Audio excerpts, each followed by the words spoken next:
Okay, narrative drift. Drunk or sober, he was a grouch, his face tense and tired from biting hard on nothing. He got up to go to work as usual at 4 a.m. and dropped dead instead. His own kids, neighbors agreed, had caused him too much aggravation. And since she'd had it so rough all along, they made no snide comments when the widow bought a new car 3 weeks later, got her hair styled, and started frequenting the airport bar. When she moved out her 3 sons, part-time jailbirds since high school, got worse. They stole, they brawled, they wrecked bars, they sandbagged cops, they sold pills for children. If they came home at the same time, they'd fight each other.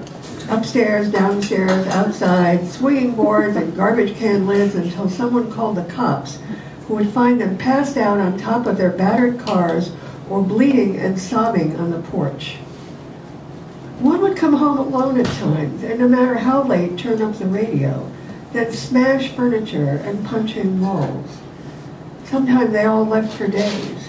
The dog, a magnificent shepherd, left chained to the porch, or locked inside to whine and bark incessantly. No one else wanted to get near him, feed him, or let him run. He was a biter. With the house sold, the sons didn't know what to do with themselves or the dog. They shot the dog. His name was Lucky. Attempted to clean up the yard for the new owner, and didn't so much move as drift away from the place. The neighbors, who then quietly walked through the rooms like packs of intimidated tourists, nodded and pointed at the damage. They guessed which son had written on the bedroom walls, the molding, ceiling, and sills, one word over and over in such tiny, precise letters, H-E-L-P. It looked, as one whispered, really weird, like little flies almost. One night, months later, when the house was fixed up but still unoccupied, a girl noticed the flames and called the firehouse. The inside was ruined, but not the roof. Not till all the exterior, the cedar lapstrake. Next morning, the disheartened owner, who had renovated himself, picked his melted power tools out of the soaked rubble, while detectives and insurance agents gave him the lowdown. They knew who did it. They couldn't prove it. A work crew ripped down the walls and tore out the window frames and doors, shoveling debris into a truck bin. Charred studs and joists stood exposed, the rooms reduced to cages. Then, to eradicate the stench, the interior was sprayed and sealed with aluminum paint, $24.95 a gallon.